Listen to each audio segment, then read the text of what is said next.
नमस्कार दोस्तों। मैं आपका अपना दोस्त एडवोकेट हरकिशन सिंह बाबा। और दोस्तों, मानवाधिकार के संबंध में जो हमारी सीरीज चल रही है, जो हम लगातार इस सीरीज को चला रहे हैं, उसके पीछे कहीं ना कहीं दोस्तों आप लोगों का भी एक हाथ है। क्योंकि आप लोग जब उस वीडियो को देखते हैं, उसे लाइक करते हैं, उस पर कमेंट्स करते हैं, तो हमारा भी मनोबल बढ़ता है। और दोस्तों, आज जो हम बात करेंगे,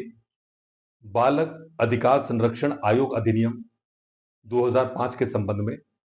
और उसके अध्याय 6 के बारे में हम बात करेंगे दोस्तों। जो बालक अधिकार संरक्षण आयोग अधिनियम 2005 है दोस्तों, ये जो अधिनियम बनाया गया है, जैसा कि हम आपको पूर्व की वीडियोस में बता चुके हैं, ये बालकों के अधिकार के लिए बनाया गया है। क्योंकि बालक एक कमजोर वर्ग में आता है दोस्तों, क्योंकि वो स्वयं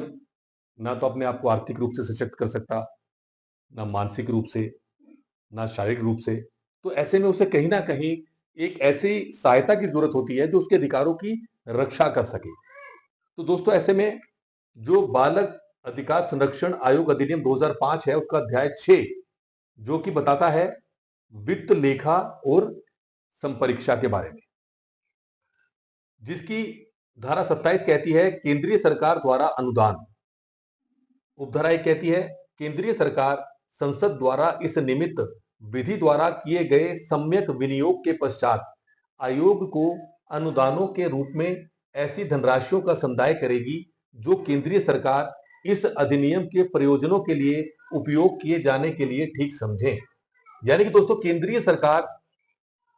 की भूमिका इस पे बहुत ही महत्वपूर्ण बताई जा रही है, जिसके माध्यम से जो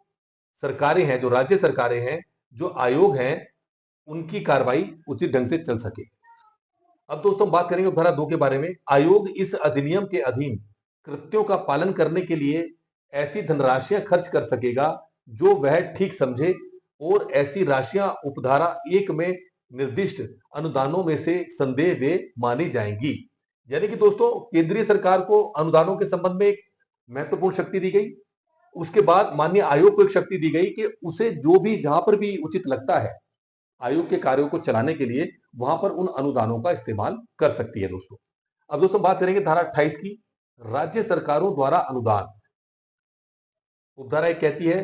राज्य सरकार विधानमंडल द्वारा इस निमित्त विधि द्वारा किए गए सम्यक विनियोग के पश्चात राज्य आयोग को अनुदानों के रूप में ऐसी धनराशियों का संदाय करेगी जो राज्य सरकार इस अधिनियम के प्रयोजनों के लिए उपयोग किए जाने के लिए ठीक समझे। यानी कि दोस्तों, इसमें जो धारा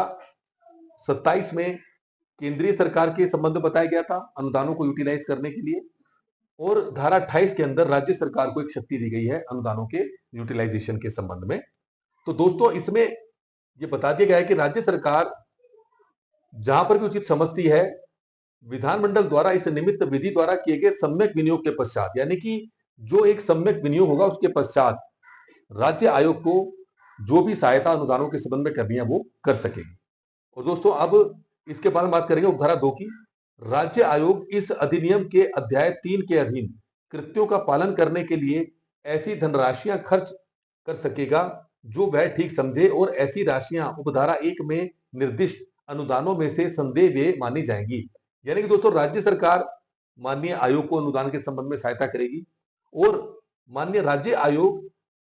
जो भी निधियां होंगी, जो भी अनुदान होगा, उसको जो भी समय को जो भी उचित हो आयोग की कार्रवाई को चलाने के लिए उसमें यूटिलाइज कर सकेगी उस अनुदान को। अब दोस्तों, बात करेंगे धारा 29 की, आयोग के लेखा और संपरीक्षा।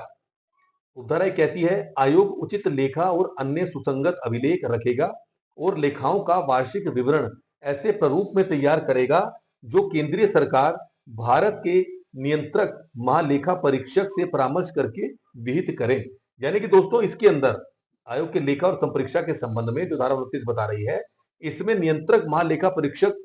के परामर्श के संबंध में महत्वपूर्ण भूमिका को बताया गया है। अब दोस्तों, बात करें धारा 2 की, आयोग के लेखाओं की संपरीक्षा नियंत्रक महालेखा परीक्षक द्वारा ऐसे अंतरालों पर की जाएगी जो उसके द्वारा विनिर्दिष्ट किए जाएं, और ऐसी संपरीक्षा के संबंध में उपगत कोई व्यय आयोग द्वारा नियंत्रक महालेखा परीक्षक को संदेह होगा।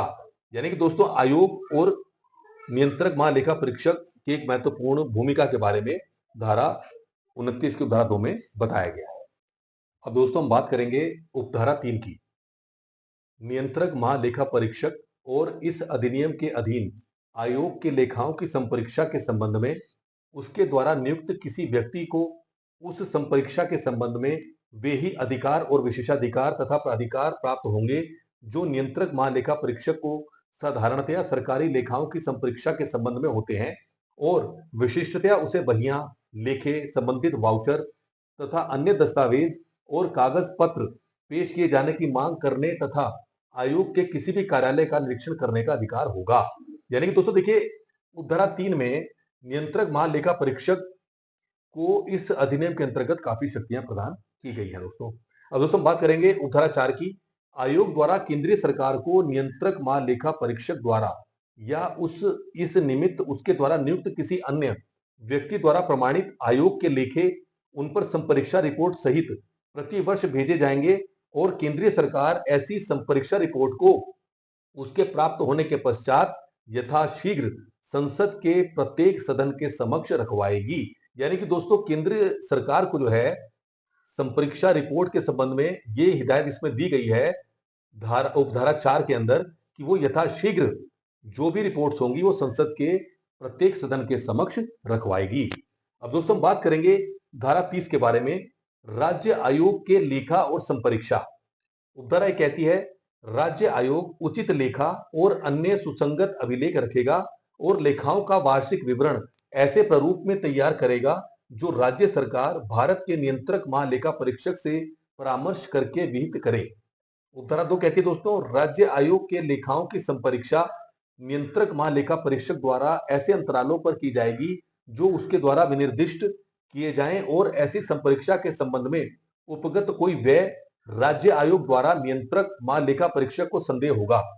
उपधारा 3 कहती है दोस्तों, नियंत्रक महालेखा परीक्षक और इस अधिनियम के अधीन राज्य आयोग के लेखाओं की संपरीक्षा के संबंध में उसके द्वारा नियुक्त किसी व्यक्ति को उस संपरीक्षा के संबंध में वे ही अधिकार और विशेषाधिकार तथा प्राधिकार प्राप्त होंगे जो नियंत्रक महालेखा परीक्षक को साधारणतया सरकारी लेखाओं की संपरीक्षा के संबंध में होते हैं और विशिष्टतया उसे बहियां, लेखे, संबंधित वाउचर तथा अन्य दस्तावेज और कागज पत्र पेश किए जाने की मांग करने तथा राज्य आयोग के किसी भी कार्यालय का निरीक्षण करने का अधिकार होगा। यानी कि दोस्तों देखिए, जो धारा 30 है उसमें राज्य आयोग के संबंध में जो नियंत्रक महालेखा परीक्षक की भूमिका को दर्शाया गया है और काफी शक्तियां उन्हें दी गई है दोस्तों। अब दोस्तों बात करेंगे उपधारा 4 की। राज्य आयोग द्वारा सरकार को नियंत्रक महालेखा परीक्षक द्वारा या इस निमित्त उसके द्वारा नियुक्त किसी अन्य व्यक्ति द्वारा प्रमाणित राज्य आयोग के लेखे उन पर संपरीक्षा रिपोर्ट सहित प्रति वर्ष भेजे जाएंगे और राज्य सरकार ऐसी संपरीक्षा की रिपोर्ट को उसके प्राप्त होने के पश्चात यथाशीघ्र राज्य विधानमंडल के समक्ष रखवाएगी। अब देखिए दोस्तों, इसमें बहुत ही महत्वपूर्ण बात है, जैसे धारा 29 में यह बताया गया है कि जो केंद्र सरकार है वो माननीय संसद के समक्ष उन रिपोर्ट्स को रखवाएगी और धारा 30 में साफ बता दिया गया दोस्तों, जो राज्य आयोग है और राज्य आयोग इस पूरी रिपोर्ट को राज्य विधानमंडल के समक्ष यथाशीघ्र जैसे वो रिपोर्ट्स आती हैं वो वहां पर रखवाएगी। तो दोस्तों एक बात हम अगर मोटा मोटी तौर पर समझने की कोशिश करें, केंद्रीय सरकार को बहुत शक्तियां दी गई हैं और उसके बाद जो आयोग है, माननीय आयोग है, उसको शक्तियां दी गई हैं और इन्हीं संबंध में अगर हम बात करें नियंत्रक महालेखा परीक्षक की तो उन्हें भी बहुत शक्तियां दी गई हैं। तो रिपोर्ट्स के संबंध में जो भी रिपोर्ट्स तैयार होंगी तो इसमें विधानमंडल, राज्य आयोग, राज्य सरकार, तो कहने का तात्पर्य दोस्तों मेरा सिर्फ यही है कि अगर हम बालक अधिकार संरक्षण आयोग अधिनियम 2005 की बात करें तो उसके अध्याय 6 के अंदर इन सभी की भूमिकाएं आपको बताने का हमारे द्वारा प्रयास किया गया है दोस्तों। और हम यही कहना चाहेंगे कि जैसे कि आज हमारा अध्याय 6 पूर्ण हो रहा है, अब दोस्तों अंत में यही कहना चाहूंगा कि हम लोग जो मिशन लीगल अवेयरनेस चला रहे हैं उस पर हम लोग काफी मेहनत करते हैं दोस्तों। उसमें बस हम आपसे यही फेवर चाहते हैं कि हमारा जो ये यूट्यूब चैनल है एडवोकेट हरकिशन सिंह बावा, इसको ज्यादा से ज्यादा आप शेयर करें। अगर आपको वीडियोस अच्छी लग रही हैं उसे आप लाइक करें इसको जब आप शेयर करेंगे दोस्तों, तो ज्यादा से ज्यादा लोग इससे अवेयर होंगे, जो कि हमारे मिशन में सहायक होगा और आपके माध्यम से पूरे राष्ट्र के लिए भी एक सहायक होगा दोस्तों। इस नाते दोस्तों आपसे ये कहना चाहूंगा कि हमारा ये जो यूट्यूब चैनल है, इसको अपने मित्रों तक पहुंचाएं, इसको सब्सक्राइब करवाएं, और आप हमारी वीडियो को इतना स्नेह, इतना प्यार दे रहे हैं, उसके लिए मैं आपका थैंक यू सो मच बोलता हूं दोस्तों। जय हिंद, जय भारत, जय उत्तराखंड।